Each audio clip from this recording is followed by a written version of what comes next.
제가 얼마 전에 거룩한 코미디라는 책 소개하는 것이 눈에 들어왔습니다.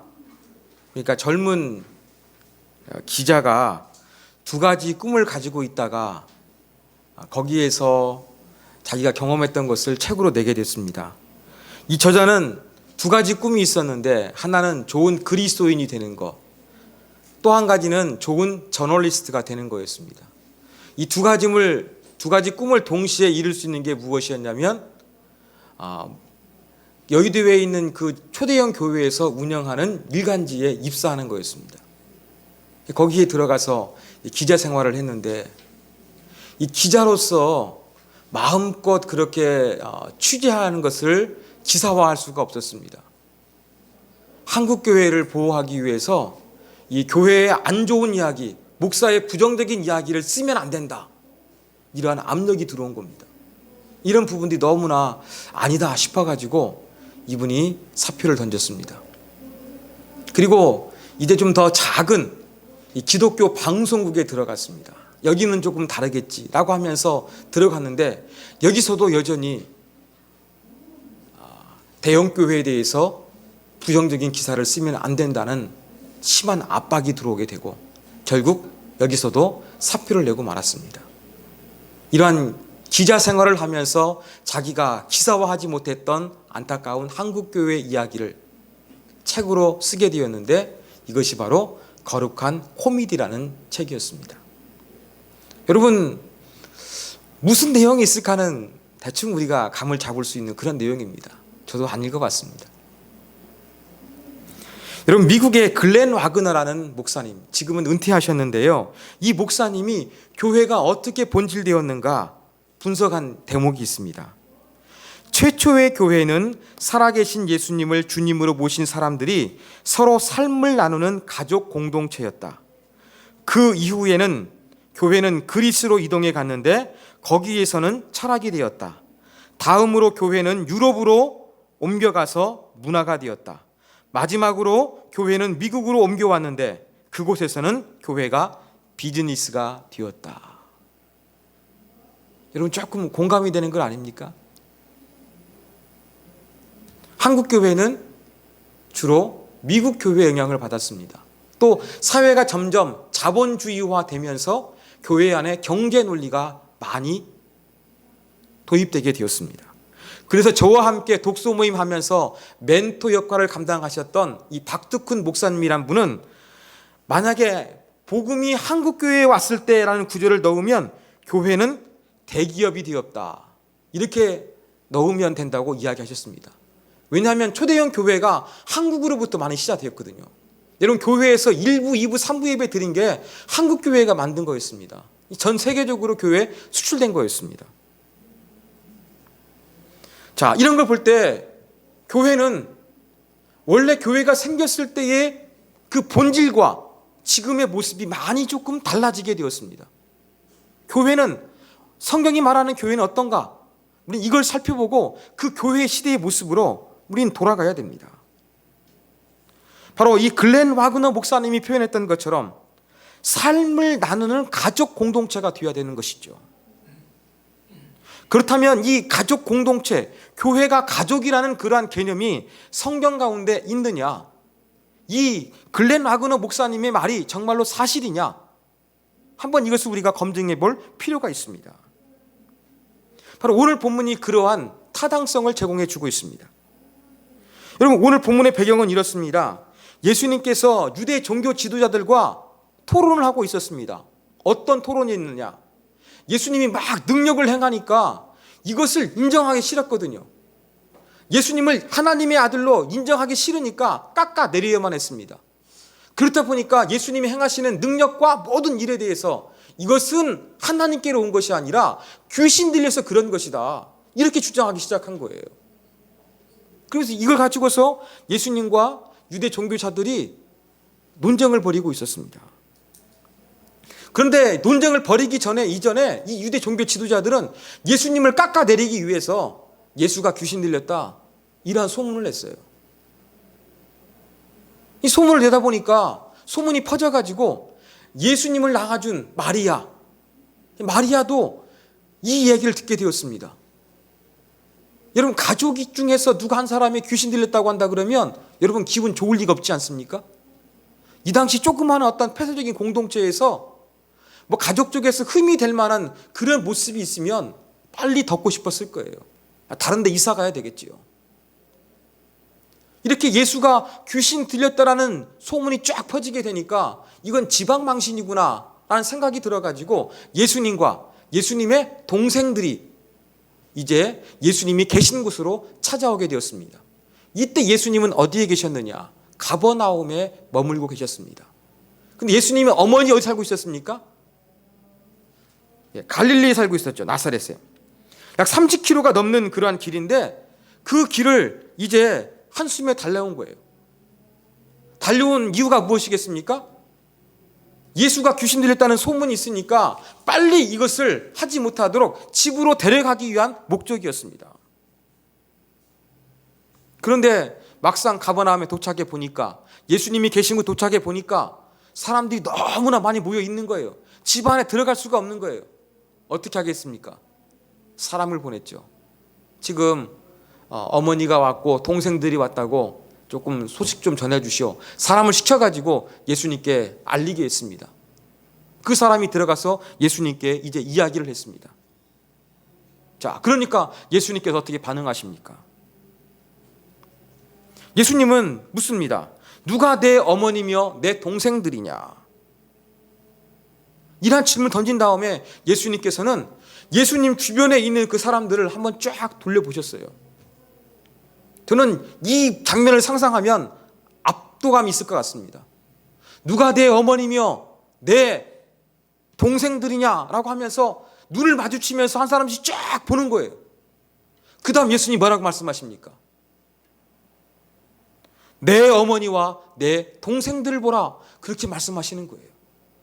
지금 저 집 밖에서 예수님의 어머니 마리아와 동생들이 예수님을 부르고 있는데 그들이 가족이 아니라 지금 예수님과 눈을 마주쳤던 그 사람들, 예수님 곁에서 말씀을 듣고 있는 사람들, 이러한 사람이 예수님의 가족이라고 말씀하고 계신 거였습니다. 여러분, 여기에서 예수님과 눈이 마주쳤던, 예수님이 둘러보셨던 그런 사람들은 누구겠습니까? 아마도 예수님을 가까이 따랐던 12제자일 것입니다. 이것을 우리가 최소한으로 잡으면 아마 12제자인 예수님의 그러한 제자들이라고 볼 수가 있습니다.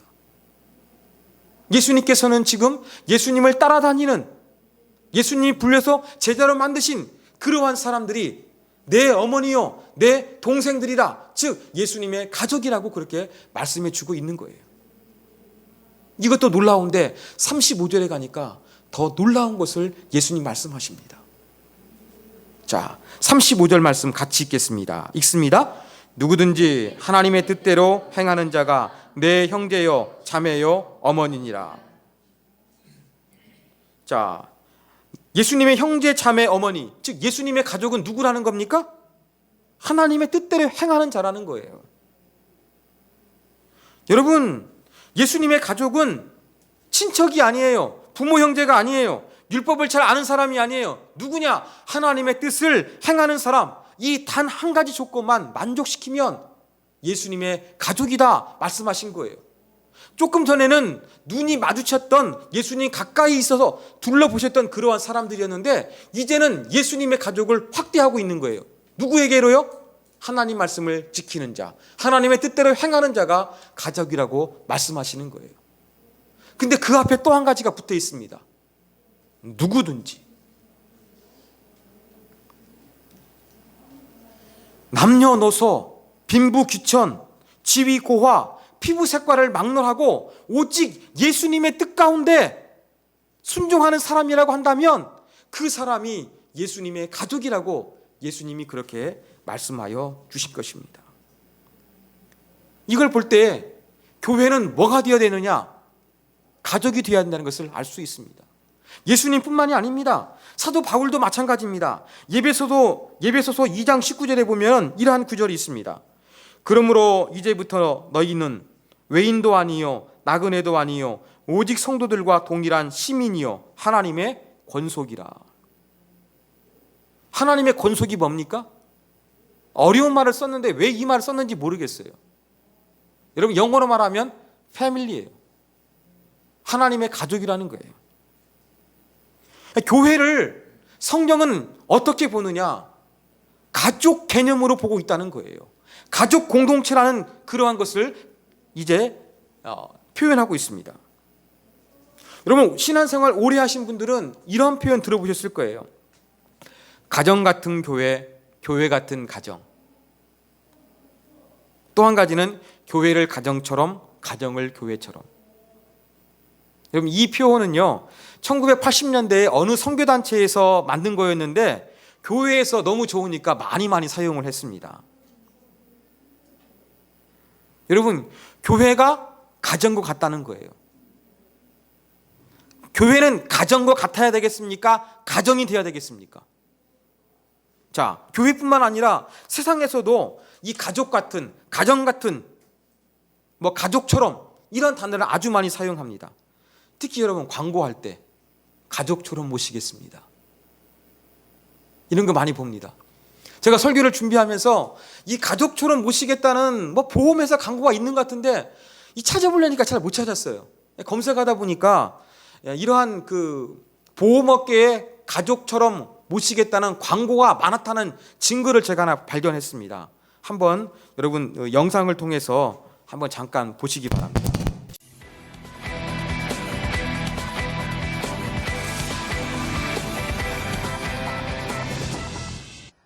노후나 질병 등에 대비해서 보험 가입 많이들 하시죠? 그런데 보험료가 적정한 수준인지 또 필요할 때 쉽게 받을 수 있는지 등을 소비자가 매번 따져보기는 쉽지 않습니다. 그래서 보험사들의 양심 영업이 무엇보다 중요한 건데요. 현실은 어떨까요? 경제부 기자들이 꼼꼼히 살펴봤습니다. 먼저 고은상 기자입니다. 우리나라 보험 가입 규모는 얼마나 될까요? 10집이면 10집 모두 서너 개의 보험 상품을 가지고 있는데요. 건수로는 1조 6,500만 건, 보장받기로 한 계약 금액은 1경 2천조 원에 이릅니다. 엄청난 규모죠. 노후에 대한 불안, 그리고 각종 질병에 대한 두려움 때문에 보험 가입은 계속 늘어나는 추세입니다. 요즘 보험회사의 광고를 보면 가족과 같은 따뜻함을 강조하고 있는데 다는 아니겠지만 일부 보험회사들의 실제 모습은 광고와는 전혀 달랐습니다. 조윤정 기자입니다. 그 다음부터 뭘 보도하겠습니까? 이제는 가족같이 모시겠다고 광고해놓고 가족처럼 하지 않는 광고업체의 행태를 고발하는 내용이 이어지는 것입니다. 그럼 보험 가입할 때는 가족처럼 모시겠다고 그렇게 이야기를 하는 거예요. 근데 이제 막상 이제 병에 걸렸거나 아니면 사고가 나가지고 보험 처리하려고 할 때는 어떻습니까? 가족처럼 해주는 것이 아니라 회사가 어떻게 해서든지 그 보험료 지급하는 것을 최소화하기 위해서 이런 조항 약관을 만들어 놔가지고 피해 가는 것이 이 보험회사의 모습입니다. 물건을 팔 때에는 가족을 이야기하지만 보상해 줄 때는 가속이 되지 않는 것입니다. 여러분, 가족 같은, 가정 같은 이런 말 가운데는 뭐가 전제되어 있냐면 가정이 아니라는 거예요. 가족은 아니고 가정은 아니지만 가정처럼 가족처럼 한번 그렇게 해보겠다는 겁니다. 여러분, 가족이 아닌데 가족처럼 그렇게 행동으로 보여주기 위해서는 얼마나 많은 노력이 들겠습니까? 얼마나 힘들겠습니까? 피 한 방울 안 섞였는데 그 사람을 정말로 내 사랑하는 가족처럼 잘해주려고 하다 보면 그것이 얼마나 힘들고 어렵겠냐고요. 그러다 보니까 가족처럼 하기 위해서는 뭐가 필요합니까? 외식하는 게 필요한 거예요. 가족처럼 보이는 이벤트가 필요한 거예요. 프로그램이 필요한 거예요. 여러분, 그런데 정말 가족은 그렇습니까? 여러분, 가족 안에서 이벤트하고 프로그램 합니까? 아니잖아요. 우리 가족 재미없어도, 정말로 재미없어도 그래도 가족은 가족이잖아요. 그래서 여러분, 교회가 어떻게 해야 될 것인가? 가족 같으려고 그러면 안 되는 거예요. 가정 같으려고 그러면 안 되는 거예요. 뭐가 되어야 되느냐? 가정이 되어야 되는 거예요. 가족이 되어야 되는 거예요. 가족 같으려고 그러면은 우리가 이것은 연극할 수밖에 없는 거예요. 그런 체 하는 거예요. 친런 척 하는 거예요. 가족인 체 하는 거예요. 진짜 모습은 그게 아니에요. 근데 성경이 말하고 있는 교회의 모습은 무엇이냐? 가족이 되라는 거예요. 이게 우리 시대에 회복할 교회의 모습입니다. 자, 교회는 가족이 되어야 된다. 이렇게 말씀드리니까 혼란스러워 하시는 분이 있을지 모르겠어요.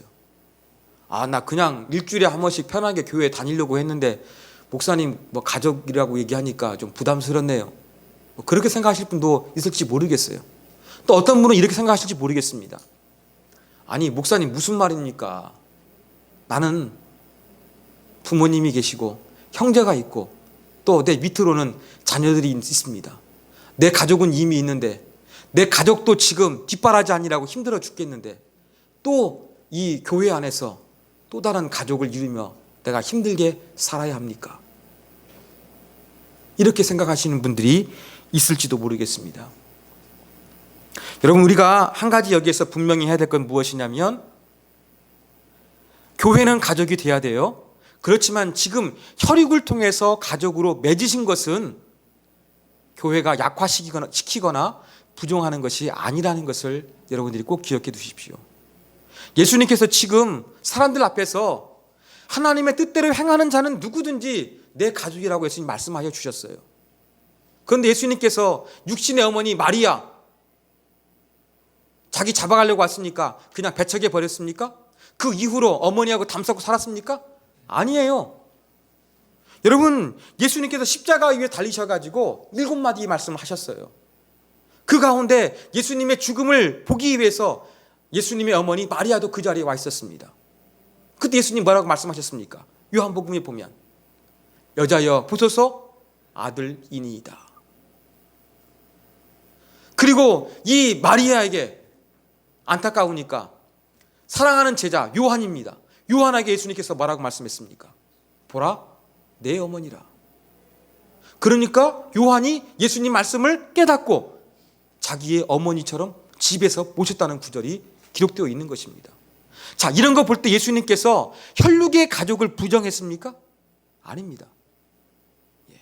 교회가 가족이 된다고 해서 여러분 지금 살았던 여러분의 가족과 단절하는 게 아니에요. 예수님도 그걸 부인하지 않으셨습니다. 여러분의 가족 그대로 가지고 계십시오. 사랑하십시오.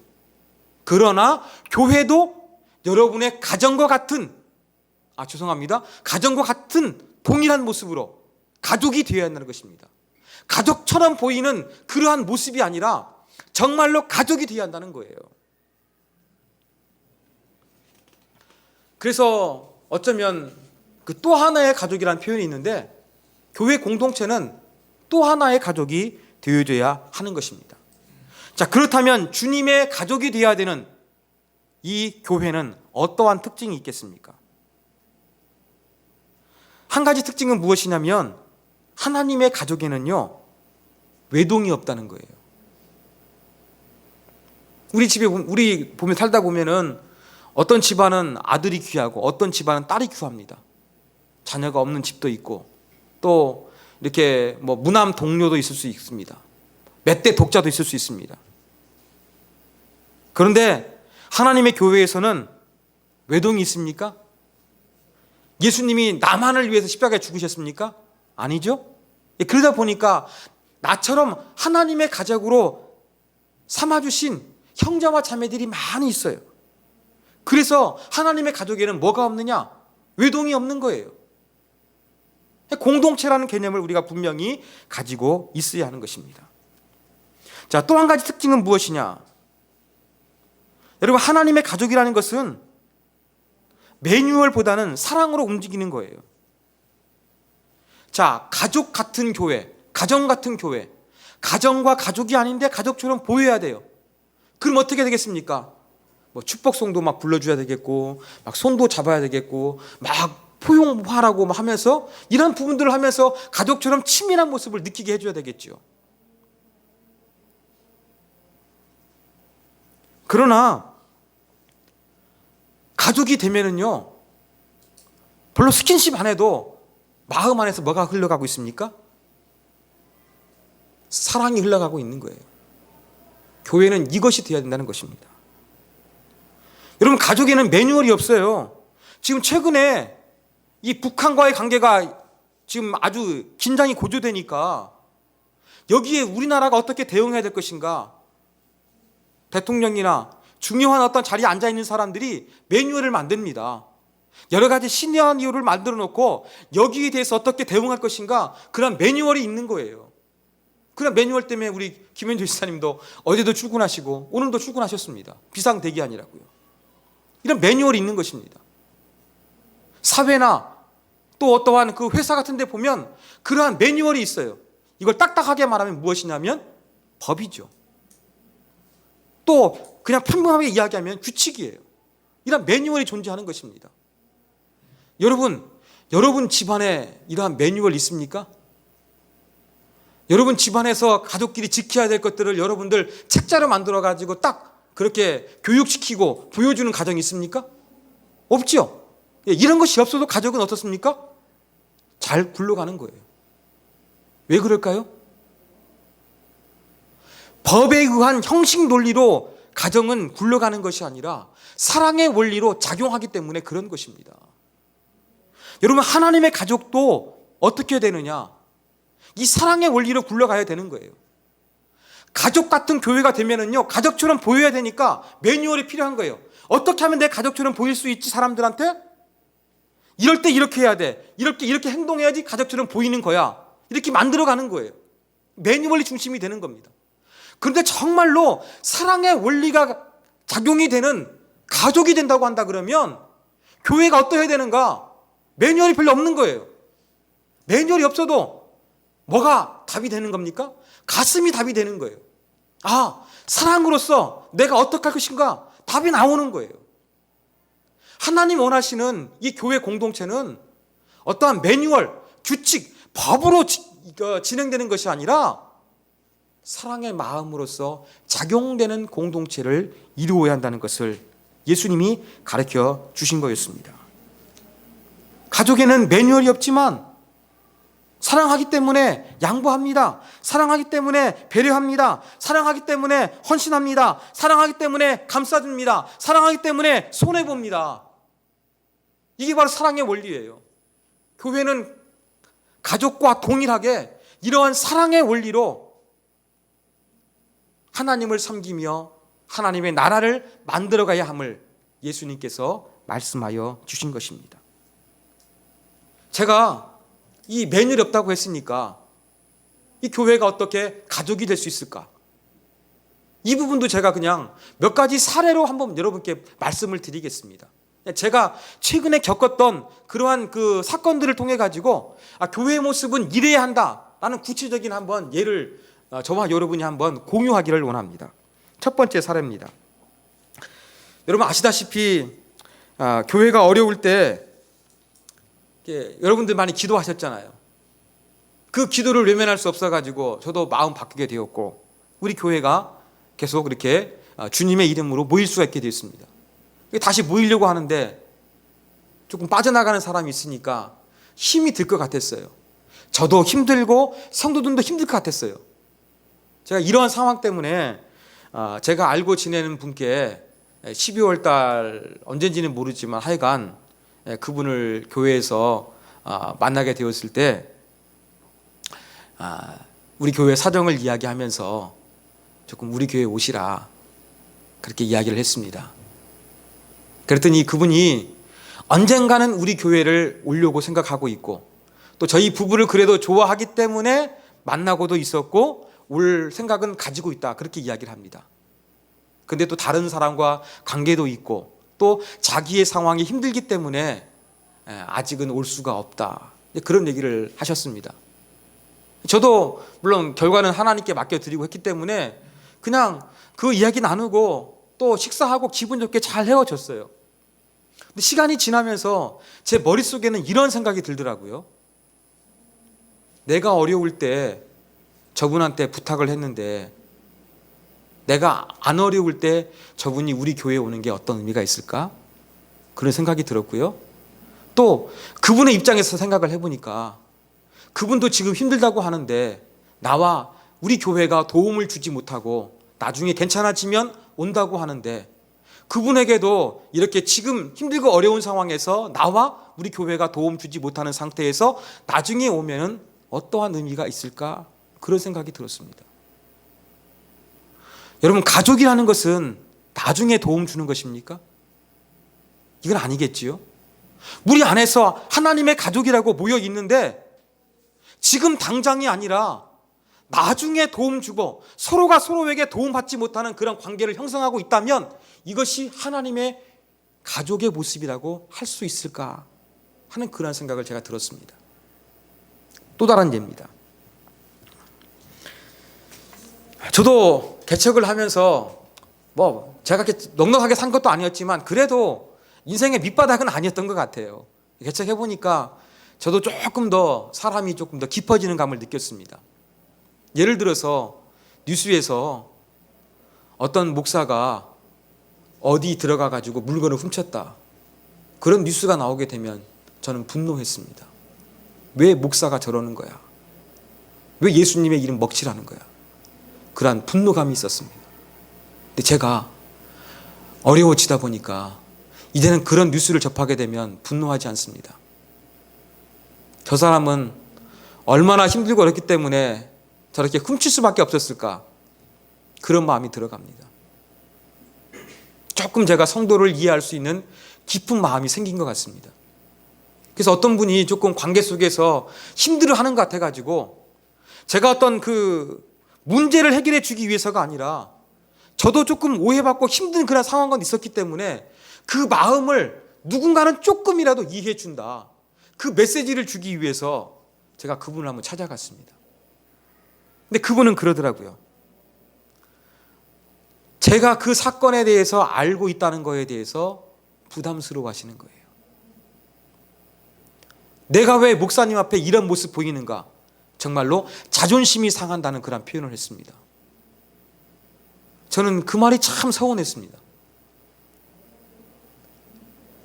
왜 목사인 저에게는 좋은 모습만 보여야 되고 왜 나쁜 모습, 힘든 모습 보이면 안 됩니까? 이 의식 가운데는 하나님의 가족이 아니라 그냥 세상 사람들한테 만나러 갈 때 머리 빗고 만나고 화장하고 만나고 옷 입고 만나는 것처럼 어떠한 그렇게 격식을 차린 상태에서 저를 만난다는 느낌 때문에 제가 좀 서운한 마음이 들었습니다. 가족은 여러분 어떻습니까? 여러분 가족 간에 있을 때에는 조금 자연스럽게 있잖아요. 향수도 안 뿌리고 옷도 아무렇게나 입고 머리도 헝클어져 있어도 흉보지 않습니다. 그냥 있는 모습 그대로 보여주는 공간이 바로 가정의 모습이에요. 여러분 교회에도 이러한 모습이 있어야 되지 않겠습니까? 그냥 내 자존심을 세우고 다른 사람들이 나를 무시할까 봐, 나를 깔볼까 봐 있는 척하고 잘 보이고 어떤 이러한 모습으로 교회가 모여치면 이게 진정한 가족이 되겠습니까? 가족은 무엇입니까?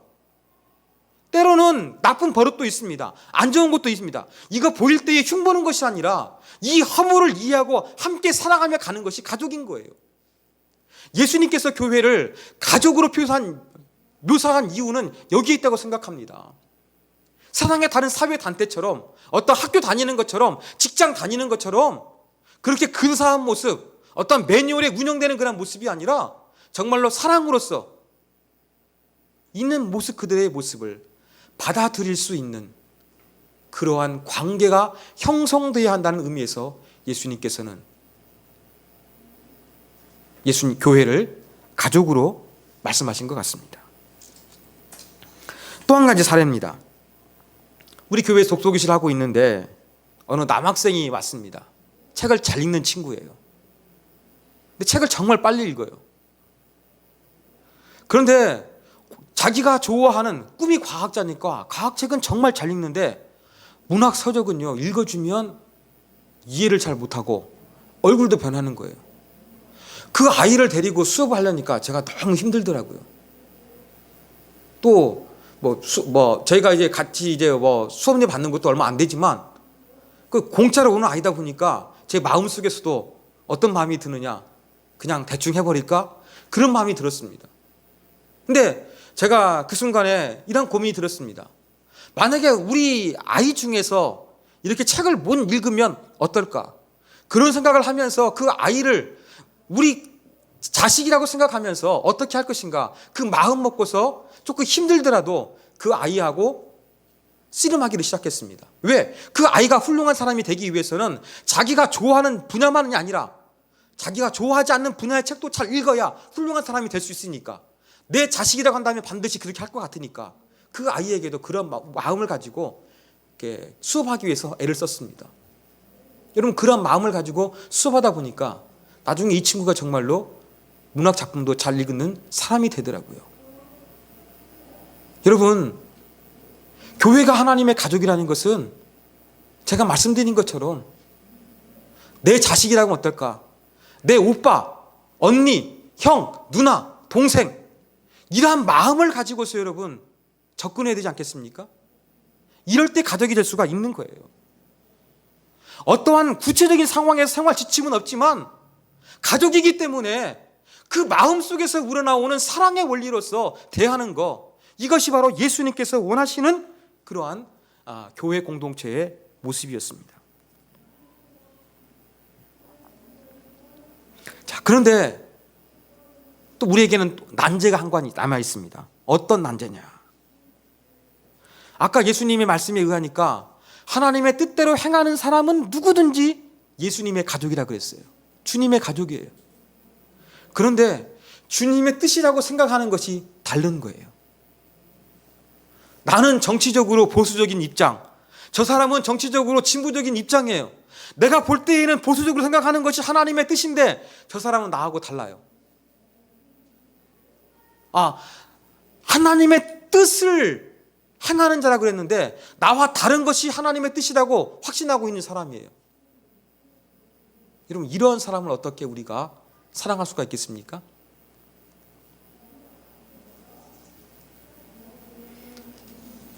교회 안에서 마음 열고서 좀 친해지려고 했는데 민감한 정치 얘기 딱 하다 보니까 나하고 색깔이 틀리거든요. 그러다 보니까 그 다음부터는 당신은 안 되겠네, 여기까지 딱 마음에 담을 쌓고서 그냥 형식적인 관계를 유지하는 사람도 있습니다. 신앙이 아니라 정치 논리가 더 강하게 자리 잡고 있는 그러한 모습인 것이죠. 여러분, 교회는 이러한 부분들을 뛰어넘을 수 있는 그러한 공동체가 되어야 됩니다. 제가 책에서 읽은 어느 교회 이야기입니다. 여러분, 잉글우드 교회의 이야기입니다. 이 교회는 작년에 책이 나왔으니까 제 16년 전이 되겠습니다. 16년 전부터 주일 저녁마다 이 교인들이 모여서 자유롭게 토론하는 시간을 가졌습니다. 근데 자유롭게 토론하다 보니까 사람들이, 교인들이 생각을 이야기하다 보니까 다양한 이 입장이 나오는 거예요. 북한 문제에 대해서 다양한 입장이 존재하는 것처럼 다양한 입장이 나오는 거예요. 더군다나 미국 사회는 다민족 국가 아닙니까? 그러다 보니까 다양한 의견이 존재한 거예요. 신학적인 입장이 하나의 사건에 대해서 입장이 4개나 5개 정도로 존재하는 거예요. 하나님 뜻이 아닌 것처럼 보이는 거죠. 그러다 보니까 토론을 통해 가지고 이건 뭐야 하면서 교회를 떠나버린 사람도 참 많이 있었습니다. 아팠죠, 교회가. 그런데 이것을 시간이 점점 지나면서 어떤 일이 벌어지게 됐느냐? 자기하고 신학적인 견해는 다른 거예요. 진보일 수도 있고 볼 수도 있는데 견해는 다르지만 그 상대방의 입장을 존중해 주는 모습이 나타나기 시작했다는 거예요. 한 사람이 자기 입장을 바꾼 것이 아니라 바꾸지 않았는데 자기하고 입장이 다르지만 그런 부분들에 대해서도 존중해주고 받아주고 그 안에서도 하나님의 가족으로서 함께 신앙생활 할 수 있는 그러한 공동체가 되었다는 그 글을 읽었습니다. 여러분, 교회는 이런 모습이 되어야 되는 것이죠. 하나님의 뜻을 추구하지만 내가 생각하는 하나님의 뜻, 다른 사람이 생각하는 하나님의 뜻이 다를 수가 있습니다. 다른다 할지라도 그런 부분에 대해서 존중해 줄 수 있는 그런 마음을 가진 공동체가 진짜 공동체인 거예요. 여러분, 제가 나중에 말씀드리겠습니다만 저는 보수적인 교회에서 신앙생활을 했습니다. 제가 개척하기 전부터 조금 만났던 사람들은 약간 진보적인 부분들을 만났어요. 보수에도 약점이 있고요, 진보의 약점도 있습니다. 어느 한쪽이 전부는 아니에요. 가난한 사람에게 진보의 기독교가 필요하고요. 또 어떤 부자인 사람에게는 보수적인 기독교가 필요한 거예요. 개인적인 차원이 강한 사람에게는 보수적인 교회가 어울릴 수도 있고요. 뭔가 정말 사회적인 단체를 중요시하는 사람한테는 진보적인 교회가 어울릴 수가 있다는 거예요. 예수님도 보십시오. 가난한 자에 대한 관심이 지대했어요. 그렇지만 예수님은 가난한 자들을 위해서 어떠한 혁명을 일으키거나 단체를 일으키지는 않았습니다. 다 포용이 됐어요. 여러분, 하나님의 뜻대로 이루어지는 공동체는 내가 볼 때의 하나님의 뜻이 아닌 것처럼 보이는 그런 부분도 배척하는 것이 아니라 우리가 성숙해지면서 어떻게 하는 겁니까? 존중해지고 용납할 수 있는 그런 분위기가 형성되는 거예요. 저희 집에는요, 외식하기가 너무나 힘들어요. 치킨 시키자, 피자 먹자. 아니다, 국수 먹자. 나 국수는 못 먹는다. 그러니까 어디 가려고 그러면 정말 힘듭니다. 그럼 어떻게 합니까? 때로는 여기도 가다가 때로는 저기다 가는 거예요. 마찬가지입니다. 교회도 의견이 다르지만 이런 모든 부분들을 그래도 용납하면서 내 것을 전부인 것처럼 그렇게 내세우지 않으면서 이런 마음으로 가는 것이 진정한 교회 공동체의 모습입니다. 여러분, 제가 이렇게 말씀을 드렸습니다. 교회는 가족 같으면 되는 것이 아니라 진정한 가족이 되어야 되는 거예요. 가족 같으려고 그러면은 우리가 외식할 수밖에 없습니다. 프로그램과 이벤트로 나갈 수밖에 없습니다. 가족이 될 때에는요, 매뉴얼이 없어도 행사가 없어도 뭘로 하는 겁니까? 가슴에서 우러나오는 것으로 하는 것입니다. 사랑의 원리에 의해서 하는 것입니다. 제가 말씀드린 가족같이 못 쓰겠습니다라는 광고할 때 어떻습니까? 내 주머니에 있는 거 털어가면 그 사람은 얼굴 바꿉니다. 여러분, 교회도 가족같이 보이려다 보니까 조금 지나면 교회에 민맛이 드러났습니다. 그래서 우리는 가족같이 될 것이 아니라 진정한 또 하나의 가족이 되어야 되는 것입니다. 이것이 바로 예수님께서 원하시는 공동체였습니다. 여러분, 세움교회는 이러한 가족 공동체로서 만들어지기를 원합니다. 교회가 어떻게 되어야 되는가? 어떤 목사의 원하는 거, 어떤 교회 중직자의 원하는 거, 이런 것으로 흘러가는 것이 아니라 여러분 가슴 속에서 내 가족이니까 어떻게 해야 될 것인가? 그 사랑의 원리에서 행동하는 그런 공동체가 되었으면 좋겠습니다. 이것이 바로 주님이 원하셨던 모습입니다. 여러분, 힘들고 어려워도 이러한 가족 공동체의 모습을 우리가 함께 만들어 가기를 원합니다. 현대 사회에서 가정이 깨지고 있어요.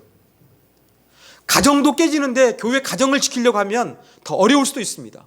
그렇지만 교회의 진정한 위대함은 어디에서 드러나게 되는 것입니까? 세상이 못하는데 교회가 할 때에 복음의 능력이 드러나는 거예요. 세상은 못할 때에 예수 믿는 사람들이 할 때에 그리스도의 사랑이 드러나게 되어 있는 거예요. 우리는 그러한 공동체를 한번 만들어 보기를 원합니다. 여러분, 실패할 수도 있고 상처받을 수도 있고 어려울 수도 있습니다. 그렇지만 끊임없이 가족이 되기 위해서 사랑의 원리로서 내가 만나는 믿음의 형제와 자매들을 만나기를 연습하는 것, 이게 바로 교회가 보여줘야 될 모습입니다. 이러한 모습을 위해서 저와 여러분이 간절히 기도하고 다른 무엇보다 여러분 가슴 속에서 사랑의 원리로 행동하는 모두가 되기를 주님의 이름으로 부탁드립니다.